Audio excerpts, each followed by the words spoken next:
El Niño தாக்கத்தை எதிர்கொள்ள ஜனாதிபதி தலைமையில் விசேட கலந்துரையாடல். பண்டத்தரிப்பு ஆலய சம்பவம் கண் பாதிப்புக்கான காரணம் வெளியானது. அரசியலமைப்பு சீர்திருத்தத்துக்கு பதிலாக மக்களின் அத்தியாவசிய தேவைகளுக்கு அரசாங்கம் முதன்மை அளிக்க வேண்டும். மஹிந்த தெரிவிப்பு. என்னால் வழங்கப்பட்ட வாக்குமூலங்கள் ஜேவிபியின் பலவத்தை காரியாலயத்திற்கு அனுப்பப்படும். அடுத்த கட்ட நடவடிக்கை பற்றி அவர்களே தீர்மானிப்பார்கள். நாமல் சுட்டிக்காட்டு. நாமலின் வெற்றியை சீர்குலைக்கும் நோக்கில் மேற்கொள்ளப்படும் சதி. ஜோன்சன் பெர்னாண்டோ குற்றச்சாட்டு.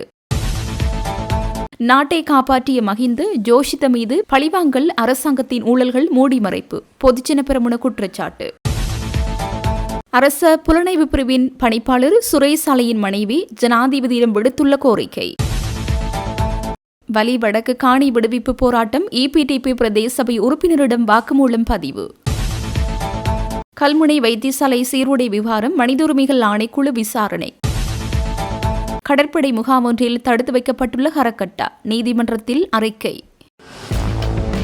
யாழ்ப்பாணம் பண்டத்தரிப்பு பெரிய வளவு பிரான் பெற்ற முருகன் ஆலயத்தில் இடம்பெற்ற சம்பவத்தில் அதிக செறிவுள்ள இயற்கை ஒளியின் வெளிப்பாட்டினால் ஏற்படக்கூடிய கண் பாதிப்பு ஏற்பட்டுள்ளதாக கண் வைத்திய நிபுணர் மலரவன் தனது மருத்துவ அறிக்கையில் உறுதிப்படுத்தியுள்ளார். சம்பவத்தை தொடர்ந்து பாதிக்கப்பட்டு சிகிச்சை பெற்றவர்களின் எண்ணிக்கை நேற்றிரவு நிலவரப்படி 400 நெருங்கியுள்ளதாக மேலும் தெரிவித்துள்ளார். இதற்கு முன்னதாக யாழ்ப்பாணம் போதனா வைத்தியசாலை பணிப்பாளர் சத்தியமூர்த்தி 385 பேர் பாதிக்கப்பட்டுள்ளதாக தெரிவித்திருந்த நிலையில் தற்போது அந்த எண்ணிக்கை 400 நெருங்கியுள்ளமை குறிப்பிடத்தக்கது. காலமான பிரபல சிங்கள பாடகி நந்தா மாலினியின் பூத உடலுக்கு இறுதியஞ்சலி செலுத்துவதற்காக ஜனாதிபதி அனுரகுமார திசாநாயக்க நேற்று வருகை தந்துள்ளார். நாவலையில் அமைந்துள்ள அவரது இல்லத்தில் வைக்கப்பட்டுள்ள பூத உடலுக்கு அஞ்சலி செலுத்துவதற்காக பெருமளவிலான மக்கள் தொடர்ந்தும் வருகை தந்து கொண்டிருந்தனர். நந்தா மாலினியின் பூத உடலின் இறுதிக் கிரிகைகள் இன்று இடம்பெற உள்ளமை குறிப்பிடத்தக்கது.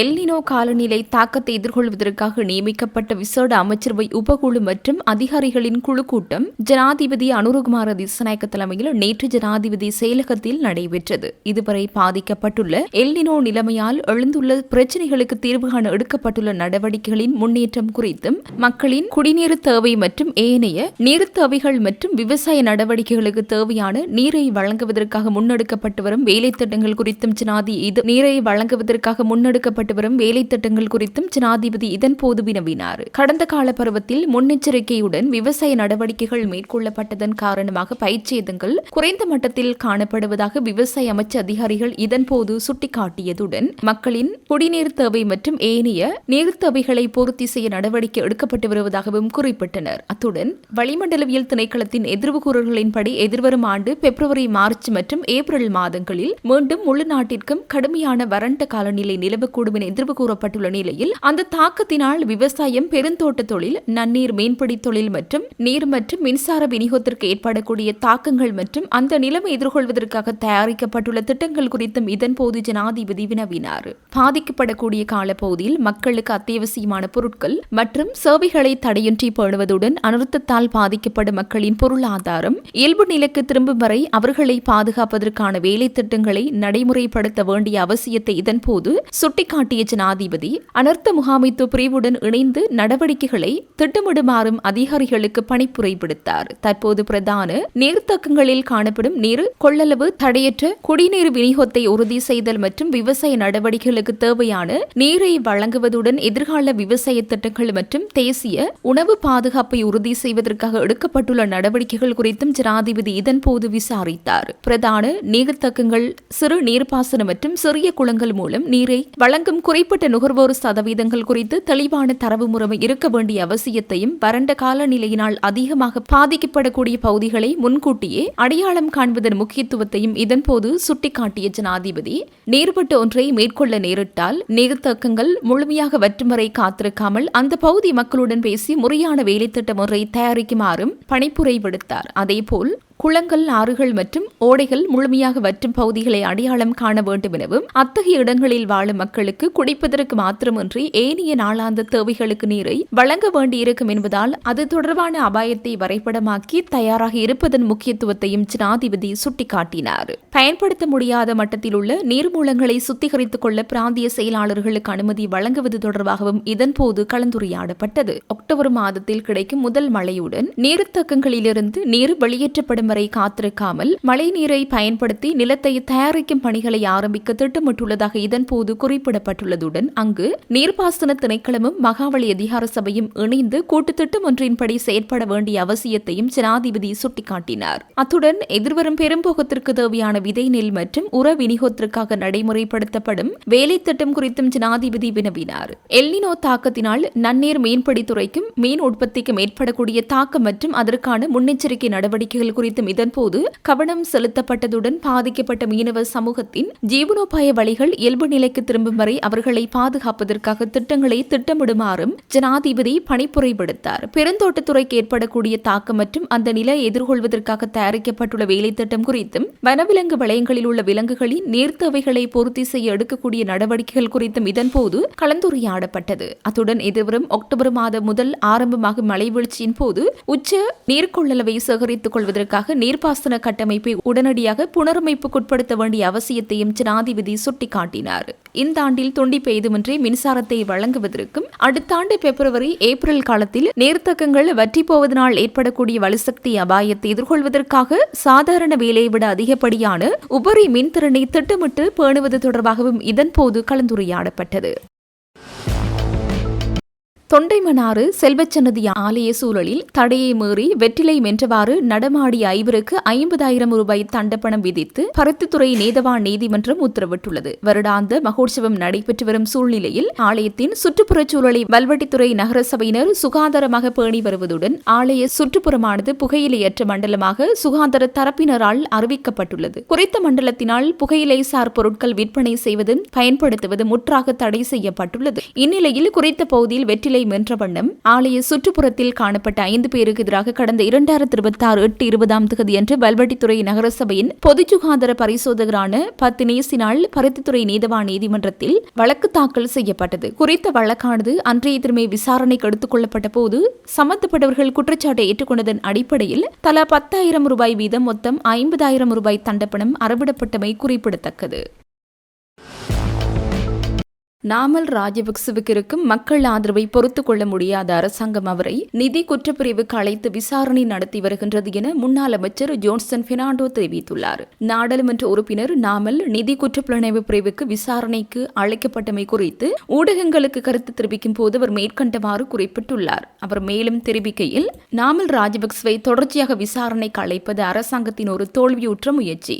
நாமல் ராஜபக்சவின் வெற்றியை சீர்குலைக்கும் நோக்கில் மேற்கொள்ளப்படும் சதி நடவடிக்கை இது. இந்த சதி நடவடிக்கைகளின் எதிர்விளைவுகள் எதிர்காலத்தில் தெரியவரும். மேலும் நானும் எனது குழுவினரும் எந்த தவறும் செய்யவில்லை. விசாரணைகளுக்கு அழைக்கப்படும் போதெல்லாம் நாங்கள் வருகின்றோம். நாங்கள் எந்த தவறும் செய்யவில்லை. எனவே விசாரணைகளை அச்சமின்றி எதிர்கொள்கின்றோம். இது ஒன்றும் எமக்கு புதிதல்ல.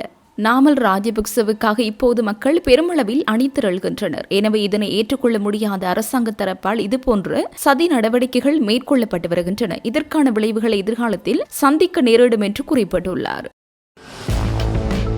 அரசு புலனாய்வு சபையின் முன்னாள் பணிப்பாளர் மேஜர் ஜெனரல் சுரேசாலையின் உடல்நிலை மோசமடைந்துள்ளதால் அவருக்கு எதிரான தடுப்பு காவல் உத்தரவை நீடிக்க வேண்டாம் என அவரது மனைவி ஜனாதிபதி அனுரகுமார திசாநாயக்கவிடம் கோரிக்கை விடுத்துள்ளார். ஆகஸ்ட் 20 இடப்பட்ட கடிதத்தில் சாலைவை நீதிமன்ற கண்காணிப்பில் விளக்கமறியலில் காவலுக்கு மாற்றி அவருக்கு தேவையான சிறப்பு மருத்துவ சிகிச்சையை தொடர்ந்து வழங்குமாறு அவரது மனைவி கேட்டுக் கொண்டுள்ளார். முன்னதாக உணவு தவிர்ப்பு போராட்டத்தை ஆரம்பித்த பின்னர் சாலையின் உடல்நிலை மோசமடைந்ததாகவும் ஜூன் 7 அவர் இலங்கை தேசிய மருத்துவமனையில் அனுமதிக்கப்பட்டதாகவும் கடிதத்தில் தெரிவிக்கப்பட்டுள்ளது.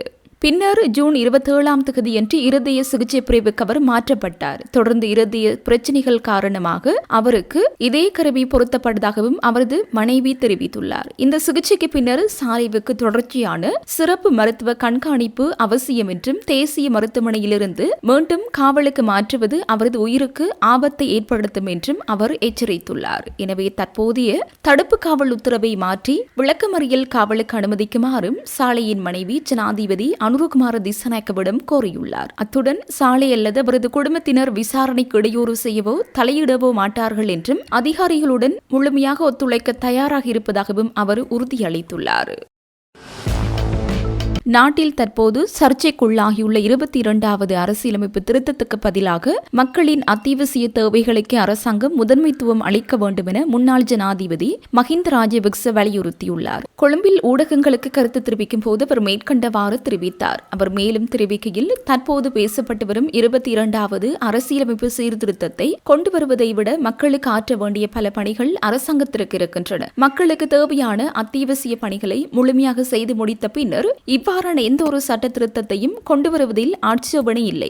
மக்களுக்கு ஆற்ற வேண்டிய பல பணிகள் அரசாங்கத்திற்கு இருக்கின்றன. மக்களுக்கு தேவையான அத்தியாவசிய பணிகளை முழுமையாக செய்து முடித்த பின்னர் இவ்வாறான எந்த ஒரு சட்ட திருத்தத்தையும் கொண்டு வருவதில் ஆட்சேபனை இல்லை. தற்போது நாட்டில் உள்ள மக்களின் முதன்மையான பிரச்சனைகளுக்கு தீர்வு காண்பதற்கு பதிலாக அவசியமற்ற விடயங்களையே அரசாங்கம் முன்னெடுத்துச் செல்கிறது. உணவு மற்றும் அடிப்படை தேவையின்றி மக்கள் சொல்லெனா துயரங்களை எதிர்கொண்டு வரும் நிலையில் அந்த பிரச்சனைகளுக்கு தீர்வு காணாமல் தேவையற்ற விடயங்களை செய்ய முற்படும் போதே நாட்டில் பல சிக்கல்கள் உருவாகின்றன என்றும் மேலும் சுட்டிக்காட்டினார்.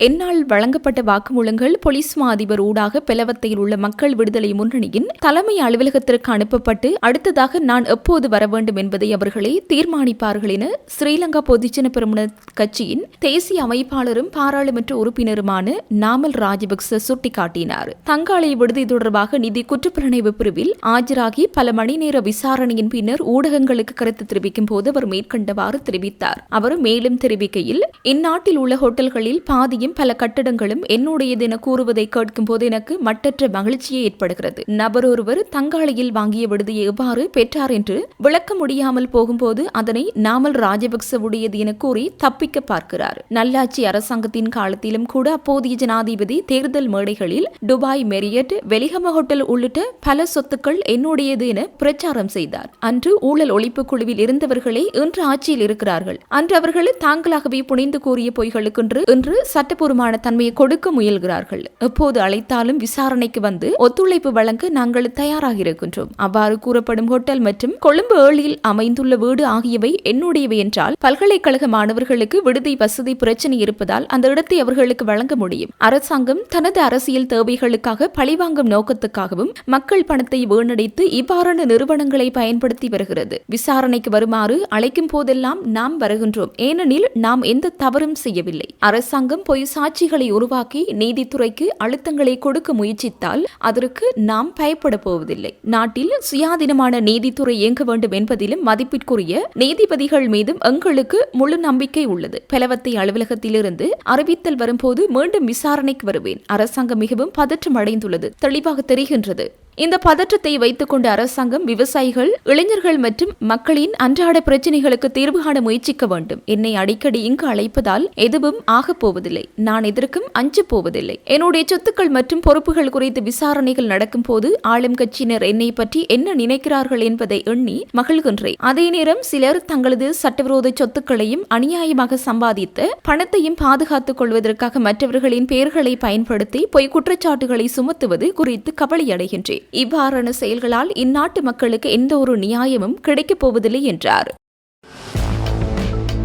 பலாலி காணி விடுவிப்பு போராட்டத்தில் கலந்து கொண்டமை தொடர்பில் EPTP கட்சியின் வேலணை பிரதேச சபை உறுப்பினர் அனுசியா ஜெயகாந்திடம் பலாலி காவல்துறையினர் வாக்குமூலம் பெற்றுள்ளனர். வலிவடக்கு ராணுவ கட்டுப்பாட்டின் கீழ் உள்ள காணிகளை விடுவிக்குமாறு கோரி பலாலி மற்றும் மயிலிட்டி பகுதி மக்களால் தொடர்ச்சியாக போராட்டம் முன்னெடுக்கப்பட்டு வருகின்றது. குறித்த போராட்டங்களுக்கு EPTP கட்சியினர் தொடர்ந்தும் ஆதரவு வழங்கி வருகின்றனர். இந்நிலையில் கடந்த ஞாயிற்றுக்கிழமை பலாலியில் இடம்பெற்ற போராட்டத்தின் போது பொதுமக்களுக்கு இடையூறு ஏற்படும் வகையில் செயற்பட்டதாக குற்றம் சாட்டி அனுசியா ஜெயகாந்த் உள்ளிட்ட 5 எதிராக பலாலி காவல்துறையினரால் வழக்கு பதிவு செய்யப்பட்டுள்ளது. இதன் தொடர்ச்சியாக பலாலி காவல் நிலையத்திலிருந்து நேற்று அழைக்கப்பட்ட அனுசியா ஜெயகாந்திடம் காவல்துறையினர் முறையான வாக்குமூலத்தை பெற்றுக் கொண்டனர்.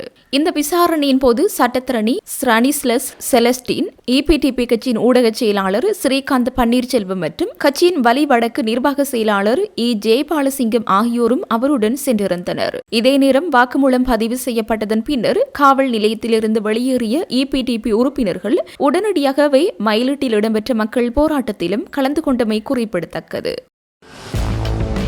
கல்முனை வடக்கு ஆதார வைத்தியசாலையில் புதிதாக நியமிக்கப்பட்ட இஸ்லாமிய பெண் சுகாதார பணியாளர்களின் சீருடை விவகாரம் தொடர்பில் இலங்கை மனித உரிமைகள் ஆணைக்குழுவின் கல்முனை பிராந்திய அலுவலகத்தில் விசாரணை இடம்பெற்றுள்ளது. பாதிக்கப்பட்ட பணியாளர்கள் சார்பில் ஆஜரான சட்டத்திரணி MMM மு அஸ்ஸம் குறித்த ஆடை அனுமதிக்கப்படாத ஒன்றாக இருந்தால் அதே ஆடையுடன் அவர்கள் வேறு அரசு வைத்தியசாலையில் எவ்வாறு பணியாற்ற முடியும்? அவ்வாறாயின் அரசியலமைப்பை நடைமுறைப்படுத்த முடியாத தனி மண்டலமாகவா கல்முனை ஆதார வைத்தியசாலை தொழிற்படுகிறது என கேள்வி எழுப்பினார். இது தொடர்பில் அவர் மேலும் தெரிவிக்கையில், ஆதார வைத்தியசாலையினுடைய கனிஷ்ட சுகாதார சேவை உதவியாளர்களுடைய சிறுடை விவகாரம் தொடர்பான விடயத்திலே அவர்களினால் கடந்த 10/8/2026 இலங்கை மனித உரிமை ஆணைக்குழுவினுடைய கல்முனை அலுவலகத்திலே கல்முனை வடக்கு ஆதார வைத்தியசாலையினுடைய பணிப்பாளர், பிரதி பணிப்பாளர், ஒரு வைத்திய அதிகாரி, நிர்வாகத்துக்கு பொறுப்பான அதிகாரி மற்றும் மேற்பார்வை அதிகாரி ஆகிய 5 பிரதிவாதிகளாக குறிப்பிட்டு முறைப்பாடுகள் மேற்கொள்ளப்பட்டிருந்தன.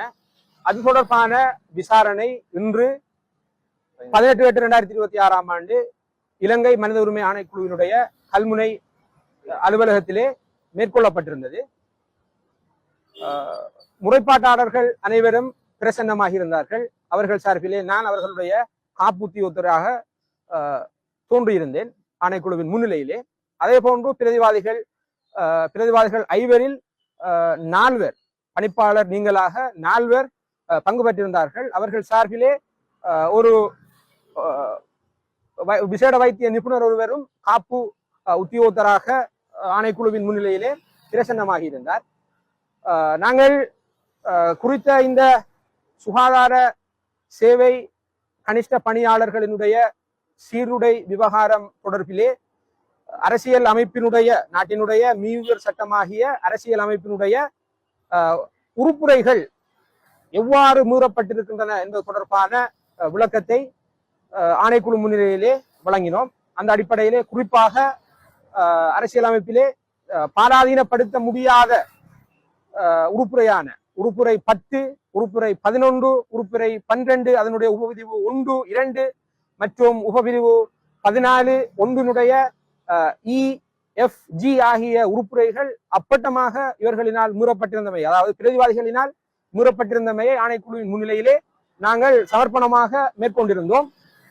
அதற்கு பதிலளித்த வைத்தியசாலை சார்பான காப்புத்தியோத்த பிரதிவாதிகள் தாங்கள் இதுவிடயம் தொடர்பிலே அரசாங்கத்தினுடைய தாபன விதி கோவை, சுற்று நிருபங்கள் மற்றும் அது சுற்று நிருபங்களுக்கு கொண்டு வரப்பட்ட பொருத்தமான திருத்தங்களில் தங்கியிருந்துதான் இந்த தீர்மானத்தை மேற்கொண்டதாக அவர்கள் எங்களுக்கு ஆணைக்குழு முன்னிலையிலே சமர்ப்பணங்களை மேற்கொண்டிருந்தார்கள். இந்த சந்தர்ப்பத்திலேயே அரசியல் அமைப்பின் ஊடாக உறுதிப்படுத்தப்பட்டு உத்தரவாதம் அளிக்கப்பட்டு பேணி பாதுகாக்கப்படுகின்ற பாதிக்கப்பட்ட இந்த ஊழியர்களுடைய அடிப்படை உரிமை தொடர்பிலே பிரதிவாதிகளிடமும் அவர்களுடைய காப்பு உத்தியோகத்திடமும் வினவிய போது தாங்கள் அரசாங்கத்தினாலும் சுகாதார அமைச்சினாலும் பொது நிர்வாக உள்நாட்டு அலுவலர்கள் அமைச்சினாலும் வெளியிடப்படுகின்ற சுற்று நிருபங்களை மீறி தங்களால் கருமமாற்ற முடியாது என்ற விடயத்தை அவர்கள் திட்ட தெளிவாக வலியுறுத்தி கூறினார்கள். இது விடயம் தொடர்பிலே தீர்மானம் எடுக்கின்ற அதிகாரம் தங்களுக்கு கிடையாது எனவும் சுகாதார அமைச்சு, சுகாதார சேவைகள் பணிப்பாளர் உள்ளடங்கலான அந்த விடயத்துக்கு பொறுப்பானவர்கள் தான் இது தொடர்பான இறுதி தீர்மானங்களை எடுக்க முடியும் எனவும் அது தொடர்பிலே தாங்கள் அவர்களுக்கு எழுத்து மூலம் அறிவித்திருந்ததாகவும் ஆணைக்குழு முன்னிலையிலே அவர்கள் அறிவித்திருந்தார்கள். சந்தர்ப்பத்திலே குறித்த அந்த சுகாதார சேவை பணியாளர்களுக்கு இடமாற்றம் ஒன்று வழங்கப்பட உள்ளதாக தெரிவிக்கப்படுகின்றன, அறிவிக்கப்பட்டுள்ளது. அந்த தகவல் இதுவரை ஊர்ஜிதப்படுத்தப்படவும் இல்லை. அவர்களுக்கு அவர்களுடைய பணி இடமாற்ற கடிதம் கரங்களுக்கு கிடைக்கப்பெறவும் இல்லை. ஆனால் வேறு ஒரு வைத்தியசாலைக்கு அவர்கள் இடமாற்றம் பெற்று செல்லலாம் என்கின்ற ஒரு தகவல் கிடைக்கப்பெற்றுள்ளது. எனவே இவ்வாறான வேறொரு வைத்தியசாலைக்கு குறித்த இந்த பணியாளர்களை இடமாற்றம் செய்ததன் மூலம் அவர்களுடைய சீருடையை அரசாங்கம் அனுமதித்திருக்கின்றது, அதனை ஏற்றுக்கொண்டிருக்கின்றது. ஆனால் குறித்த அந்த ஆடையுடன் அவர்கள் தற்போது பணி புரிந்து கொண்டிருக்கின்ற கல்முனை வடக்கு ஆதார வைத்தியசாலையிலே பணியாற்ற முடியாது என்கின்ற சூழ்நிலையானது சில தவிர்க்க முடியாமல் சில ஐயப்பாடுகளை தோற்றுவித்திருக்கின்றது. இலங்கையினுடைய அதிமீ உயர் சட்டமாகிய அரசியல் அமைப்பை நடைமுறைப்படுத்த முடியாத ஒரு நிலையிலே அந்த வைத்தியசாலையினுடைய நிர்வாகம் இருக்கின்றதா? குறித்த அந்த வைத்தியசாலை ஆனது இலங்கையினுடைய அதி உயர் சட்டமாகிய அரசியல் அமைப்பை நடைமுறைப்படுத்த முடியாத இலங்கையினுடைய ஆழ்புலைக்கு அப்பாற்பட்ட எல்லைக்கு அப்பாற்பட்ட ஒரு ஒரு பிரதேசத்துக்குள்ளே இந்த வைத்தியசாலை இருக்கின்றதா என்ற கேள்வியை தவிர்க்க முடியாமல் எழுப்ப வேண்டிய ஒரு சூழ்நிலை ஏற்பட்டிருக்கின்றது. அதே பணியாளர்கள் அதே ஆடையுடன் வேறொரு வைத்தியசாலையிலே பணிபுரிய முடியுமாக இருந்தால் அரசியலமைப்பினுடைய நான் ஏற்கனவே சொன்னது போன்று உறுப்புரை 10, உறுப்புரை 11, உறுப்புரை 12, உபவிரி 1, உறுப்புரை 12, உபவிரி 2, உறுப்புரை 14, 1 அதனுடைய EFG போன்ற பிரிவுகள் ஏன் குறித்த இந்த பிரதிவாதிகளினால் அதற்கு செயல் வடிவம் கொடுக்க முடியாத ஒரு சூழ்நிலை நிலவுகின்றது என்பது அதனை இலகுவாக சர்க்குலரை சுற்றுவிருப்பங்களை காட்டி அரசியல் அமைப்பை நிறைவேற்றுவதை பேணி பாதுகாக்கின்ற அந்த பொறுப்பில் இருந்து நாங்கள் விலகிவிட முடியாது என்பதை இந்த சந்தர்ப்பத்திலே நாங்கள் பொறுப்போடு தெரிவித்துக் கொள்கின்றோம். இந்த அடிப்படையிலே குறித்த இந்த விவகாரத்தை இன்னும் ஊதி பெரிதுபடுத்துகின்ற பூதாகரமாக்குகின்ற அந்த கைங்கரியங்களை அறிந்தும் அறியாமலும் இந்த விவகாரங்களிலே ஈடுபடுகின்ற சகல தரப்பினரும் முடிவுறுத்திக் கொள்ள வேண்டும் என்று நான் தாழ்மையாக இந்த சந்தர்ப்பத்திலே உங்களிடம் ஒரு விண்ணப்பமாக முன்வைக்கின்றேன். ஏனென்றால் பொறுப்பற்ற விதத்திலே பதிவுகளை மேற்கொள்வதானது, தனிநபர் தாக்குதல்களிலே ஈடுபடுவதானது ஒரு ஆரோக்கியமான கற்றறிந்த ஒரு மேம்பட்ட அறிவு நிலையை உடைய ஒரு சமூகத்துக்கு ஒரு வரவிலக்கணமாக அமையாது. அந்த வகையிலே சமூக வலைதளங்களிலே குறிப்பாக இந்த முகநூல்களிலே பதிவிடுகின்ற, குறிப்பாக பின்னூட்டங்களை இடுகின்ற சகல திரட்டவர்களும் மிகவும் அவதானத்தோடும் பொறுப்புணர்வோடும் தங்களுடைய பின்னூட்டங்களை இட வேண்டும். அளிக்கப்பட்ட இந்த சுகாதார சேவை பணியாளர்களுக்கு நீதியை பெற்றுக் கொடுக்கின்ற விடயத்திலே நாங்கள் என்றும் விழிப்போடு இருப்போம். குறித்த இந்த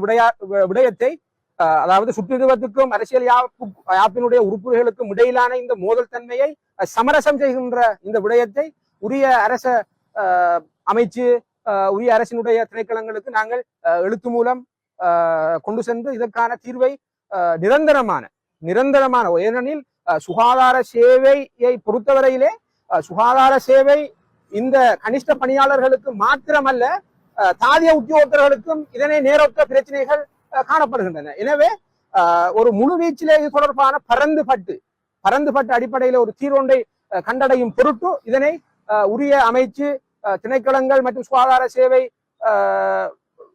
சேவைகள் திணைக்களத்துக்கு ஊடாக இந்த விவகாரத்தை அணுகி இதற்கு நித்தியமானதுமான ஒரு இறுதி தீர்மானத்தை எடுக்கின்ற முயற்சியிலே சகல தரப்பினரும் ஈடுபட வேண்டும் என்பதுதான் இந்த சந்தர்ப்பத்திலே எங்களுடைய கோரிக்கையாக இருக்கின்றது.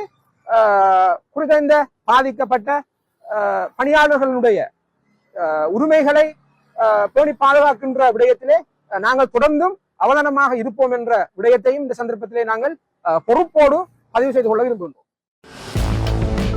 போதைப் பொருள் கடத்தலில் ஈடுபட்டதாக குற்றம் சாட்டப்பட்டுள்ள ஹரக்கட்டா என அழைக்கப்படும் நதுன் சிந்தக்க விக்ரமரத்ன குறித்த வழக்கு விசாரணை நேற்று முன்தினம் இடம்பெற்றுள்ளது. இந்த வழக்கில் சந்தேக நபருக்கு எதிராக முன்வைக்கப்பட்ட குற்றச்சாட்டு தொடர்பில் மேன்முறையீடு செய்யப்பட்டுள்ளதாக நீதிமன்றத்திற்கு அறிவிக்கப்பட்டுள்ளது. இந்நிலையில் இந்த வழக்கில் ஹரக்கட்டாவும் கருத்துக்களை முன்வைக்க சந்தர்ப்பம் வழங்கப்பட்டுள்ளது. இந்த வழக்கிற்காக பிரதிவாதியான ஹரகட்டா ஜூம் தொழில்நுட்பத்தின் ஊடாக நீதிமன்றத்தில் முன்னிலைப்படுத்தப்பட்டிருந்தார். அவர் தொலைக்காட்சி திரை ஊடாக கையை உயர்த்தி தாம் எதிர்நோக்கும் நிலைமை குறித்து நீதிமன்றத்தில் முறையிட்டார். தமக்கு பொருத்தமான சிறைச்சாலையில் தடுத்து வைக்குமாறு நீதிமன்றம் உத்தரவிட்டிருந்த போதிலும் தற்போது தாம் கடற்படை முகாம் ஒன்றில் தடுத்து வைக்கப்பட்டுள்ளதாக அவர் தெரிவித்தார். மேலும் தங்களை பழைய சிறைச்சாலையில் தடுத்து வைக்கப்பட்டிருந்த போது தனது முழங்கால் பாதிப்புக்காக ஆயுர்வேத சிகிச்சை வழங்கப்பட்டதாகவும் தற்போது அந்த சிகிச்சை கிடைப்பதில்லை என்றும் அவர் தெரிவித்தார்.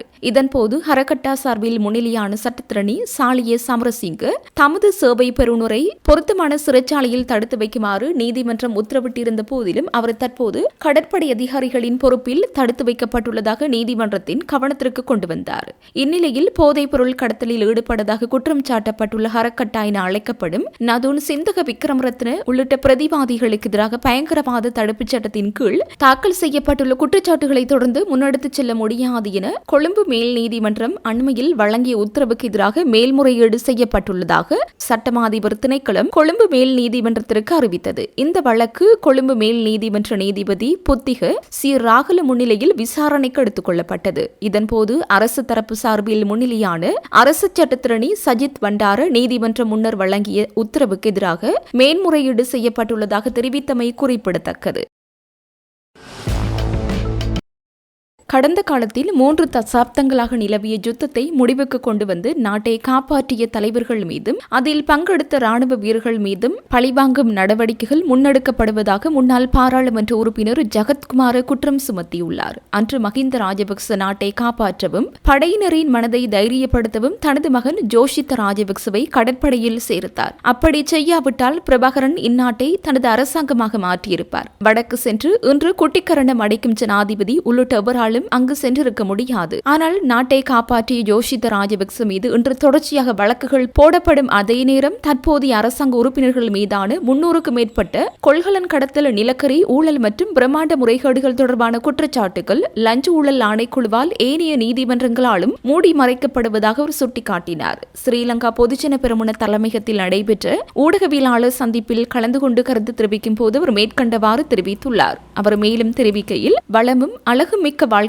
தருவதாக கூறி ஆட்சியை பிடித்த அரசாங்கம் இன்று சாதாரண மக்களின் வாழ்வாதாரத்தை சீரழித்துள்ளது. விவசாயிகளின் நெல்லுக்கு நியாயமான உத்தரவாத விலையை வழங்கி அவர்களை கௌரவிப்பதாக கூறியவர்கள் இன்று அவர்களின் சுயமரியாதையை அடியோடு அளித்துள்ளனர். 6 மாதத்துக்கு ஒருமுறை அரசு ஊழியர்களின் சம்பளத்தை அதிகரிப்பதாக கூறியவர்கள் தற்போது அப்படி எந்த வாக்குறுதியும் வழங்கவில்லை என தப்பியோட பார்க்கின்றனர். ஜனாதிபதி அளித்த பொய் வாக்குறுதிகளையே நம்பி மக்கள் வாக்களித்தனர். ஆனால் இன்று நாட்டு மக்கள் ஏமாற்றப்பட்டுள்ள அதே வேளையில் அரசாங்கத்தின் அமைச்சர்களும் உறுப்பினர்களும் மட்டுமே அசுர வேகத்தில் கோடீஸ்வரர்களாக உருவெடுத்துள்ளனர். பாராளுமன்ற சலுகைகளை அனுபவிக்க மாட்டோம் என கூறி ஆட்சிக்கு வந்தவர்கள் இன்று பாராளுமன்ற உணவுக்காக மட்டும் 80% அதிகமான கூடுதல் செலவை மேற்கொண்டு வருகின்றனர். நாட்டின் ஜனநாயகத்தை புதைகுழிக்குள் தள்ளும் வகையில் கொண்டுவரப்படும் 22வது அரசியலமைப்பு திருத்தம் நாட்டின் சட்டத்துறைக்கோ அல்லது மக்களின் தேவைகளுக்கோ உகந்ததல்ல. கீழ் நீதிமன்றங்களில் 8 முதல் 9 லட்சம் வழக்குகள் நிலுவையில் உள்ள நிலையில் நீதிமன்றங்களின் வழக்கு தாமதத்திற்கு உட்கட்டமைப்பு வசதியின்மையும் அதிகாரிகளின் பற்றாக்குறையுமே காரணமே தவிர நீதிபதிகளின் ஓய்வு பெறும் வயதை அதிகரிப்பது தீர்வாகாது. இலங்கை சட்டத்தரணிகள் சங்கம், சர்வதேச சட்டத்தரணிகள் சங்கம், சர்வதேச நீதிபதிகள் சங்கம், கத்தோலிக்க திருச்சபை, மகாநாயக்க தேர்கள், பேராசிரியர்கள் மற்றும் லால் விஜயநாயக்க உள்ளிட்ட அவர்களின் சொந்த கட்சியினரும் கூட இந்த திருத்தத்திற்கு தமது பலத்த எதிர்ப்பை பதிவு செய்துள்ளனர். ஜனநாயகத்திற்கு அச்சுறுத்தலாக விளங்கும் இந்த 22வது அரசியலமைப்பு திருத்தத்திற்கு எதிராக ஸ்ரீலங்கா பொதுஜன பெரமுன நீதிமன்றத்தில் சட்ட நடவடிக்கை எடுக்க உள்ளது. அரசாங்கம் தனது பிரபலத்தன்மை அதிகரித்துள்ளதாக கூறுமானால் இந்த திருத்தம் குறித்து மக்களிடம் வாக்கெடுப்புக்கு செல்ல வேண்டும். எனவே உயர் நீதிமன்றம் முழுமையான நீதியரசர்கள் குழாமை அமைத்து இந்த திருத்தம் தொடர்பான இறுதி தீர்மானத்தை மக்கள் தீர்ப்புக்கு விடுவதற்கான உரிமையை மக்களுக்கு வழங்கிவிட வேண்டும் என்றார். தடுப்பு காவல் உத்தரவின் கீழ் கொழும்பு குற்றத்தடுப்பு பிரிவின் பொறுப்பில் உள்ள சமைப்புற சது என்ற ஒழுங்கமைக்கப்பட்ட குற்றவாளியான திமுத்து சதுரங்கவிடம் மேற்கொள்ளப்பட்ட விசாரணைகளின் போது பல புதிய தகவல்கள் வெளிவந்துள்ளன. அவரிடமிருந்து பெறப்பட்ட தகவல்களுக்கு அமைவாக நேற்று வெள்ளம்பட்டிய சேதவத்தை பிரதேசத்தில் உள்ள பாலடைந்த வீடொன்றில் சூட்சுமமான முறையில் மறைத்து வைக்கப்பட்டிருந்த உள்நாட்டில் தயாரிக்கப்பட்டதாக சந்தேகிக்கப்படும் டிவோல்வர் ரக துப்பாக்கி ஒன்றை விசாரணை அதிகாரிகள் கைப்பற்றியுள்ளனர். 28 வயதுடைய இந்த சந்தேக நபர் இலங்கையிலிருந்து தப்பியோடி ஓமானில் தலைமறைவாகி இருந்த நிலையில் கைது செய்யப்பட்டு கடந்த 18ஆம் தேதி நாட்டுக்கு அழைத்து வரப்பட்டார். அதன் பின்னர் கொழும்பு குற்றத்தடுப்பு பிரிவினரால் தடுப்பு காவல் உத்தரவின் கீழ் வைக்கப்பட்டு அவரிடம் தீவிர விசாரணைகள் முன்னெடுக்கப்பட்டு வருகின்றன. இதற்கு முன்னர் சந்தேக நபரிடம் மேற்கொள்ளப்பட்ட விசாரணைகளின் போதும் வெளிநாட்டிலிருந்து நாட்டுக்கு கொண்டுவரப்பட்டதாக சந்தேகப்படும் டிவோல்வர் ஒன்றும் 18 ரவைகளும் மட்டக்குளி பிரதேசத்தில் உள்ள வீடொன்றில் மறைத்து வைக்கப்பட்டிருந்த நிலையில் கொழும்பு குற்றத்தடுப்பு பிரிவினரால் மீட்கப்பட்டிருந்தது. இச்சம்பவம் தொடர்பாக கொழும்பு குற்றத்தடுப்பு பிரிவு மேலதிக விசாரணைகளை தொடர்ந்து மேற்கொண்டு வருகிறது. கொழும்பு துறைமுக நகரில் தங்கியிருந்த 3 சீன நாட்டவர்கள் மீது தாக்குதல் நடத்தி அவர்களில் ஒருவரை கடத்திச் சென்று கொலை செய்த சம்பவம் தொடர்பாக தேடப்பட்டு வரும் 3 சீன நாட்டைச் சேர்ந்த சந்தேக நபர்களை கைது செய்வதற்கு போலீசார் பொதுமக்களின் உதவியை கோரியுள்ளனர். கடந்த 2026/7/23 அன்று இடம்பெற்ற இச்சம்பவம் குறித்து கொழும்பு மாவட்ட குற்றத்தடுப்பு பிரிவு விசாரணைகளை மேற்கொண்டு வருகிறது. இச்சம்பவத்துடன் தொடர்புடைய 2 சீன நாட்டவர்கள் ஏற்கனவே கைது செய்யப்பட்டு விளக்கமறியலில் வைக்கப்பட்டுள்ளனர். இதற்கமைய மேலதிகமாக 3 சந்தேக நபர்களை கைது செய்வதற்கான விசாரணைகள் தீவிரமாக முன்னெடுக்கப்பட்டு வருகின்றன. குறித்த 3 சீன நாட்டவர்களும் தற்போது இலங்கையில் தங்கியிருப்பதுடன் சுற்றுலா விசாவில் வருகை தந்த இவர்களில் செல்லுபடியாகும் விசா காலம் முடிவடைந்துள்ளமை விசாரணைகளில் தெரிய வந்துள்ளது. மேற்படி சந்தேகத்துக்கிடமான 3 சீன நாட்டவர்களும் வான் அல்லது கடல் வழியூடாக சட்டவிரோதமான முறையில் நாட்டை விட்டு தப்பியோடக்கூடும் என்பதால் அவர்களை கைது செய்ய பொதுமக்களின் ஆதரவை போலீசார் கோரியுள்ளதுடன் சந்தேக நபர்களின் புகைப்படங்களையும் ஊடகங்களுக்கு வெளியிட்டுள்ளனர். அதற்கமைய குறித்த சந்தேக நபர்கள் தொடர்பான ஏதேனும் தகவல்கள் இருப்பின் பொறுப்பதிகாரி கொழும்பு மாவட்ட குற்றத்தடுப்பு பிரிவு 071559173 என்ற தொலைபேசி இலக்கத்திற்கு அறிவிக்குமாறு போலீசார் பொதுமக்களை கேட்டுக் கொள்கின்றனர். கணேமுல்ல சஞ்சீவ கொலை வழக்கில் கைதான இசாரா சவந்தியை அரசாங்க ரசாயன பகுப்பாய்வாளர் திணைக்களத்திற்கு அனுப்பி DNA மற்றும் புகைப்பட பரிசோதனைகள் மேற்கொள்ளப்பட்டு அறிக்கைகள் பெறப்பட்டுள்ளதாக தெரிவிக்கப்படுகின்றது. குற்றப்புலனாய்வு திணைக்களம் கொழும்பு பிரதான நீதவான் அசங்க போதிரகம முன்னிலையில் நேற்று இதனை தெரிவித்துள்ளது. இசாரா சவந்தி உள்ளிட்ட சந்தேக நபர்களை எதிர்வரும் 4ஆம் தேதி வரை மீண்டும் விளக்கமறியலில் வைக்குமாறு நீதவான் உத்தரவிட்டுள்ளார். நீதிமன்றத்தில் தகவல்களை முன்வைத்த கொழும்பு குற்றப்பிரிவு கடந்த 17ஆம் தேதி இசாரா அரசாங்க ரசாயன பகுப்பாய்வாளரிடம் முக அடையாள பரிசோதனைக்காக அனுப்பப்பட்டதாக தெரிவித்தனர். இதன்போது DNA மாதிரிகள், புகைப்பட மாதிரிகள் மற்றும் காணொளி காட்சிகளும் பெறப்பட்டதாக தெரிவிக்கப்பட்டது. மேலும் இந்த சம்பவத்தில் 32வது சந்தேக நபர்களான பட்டுவத்தையைச் சேர்ந்த சாமர மற்றும் கம்பக ஒஸ்மன் ஆகியோருக்கான தடுப்பு காவல் உத்தரவு 13ஆம் தேதியுடன் நிறைவடைந்துள்ளது. இதனால் அவர்களுக்கு மேலும் 90 நாட்களுக்கு தடுப்பு உத்தரவு பெற்றுள்ளதாகவும் போலீசார் நீதிமன்றத்தில் தெரிவித்தனர். இசாரா சவந்தி யாழ்ப்பாணம் ஊடாக மன்னாருக்கு தப்பிச் செல்ல உதவியதாக கூறப்படும் 41 மற்றும் 42வது சந்தேக நபர்கள் தொடர்பிலும் விசாரணைகள் மேற்கொள்ளப்பட்டதாக குற்றப்பிரிவினர் தெரிவித்தனர். அவர்களில் ஒருவர் கைது செய்யப்பட்ட தற்போது தடுப்பு உத்தரவின் கீழ் வைக்கப்பட்டுள்ளதாகவும் நீதிமன்றத்தில் தெரிவிக்கப்பட்டது.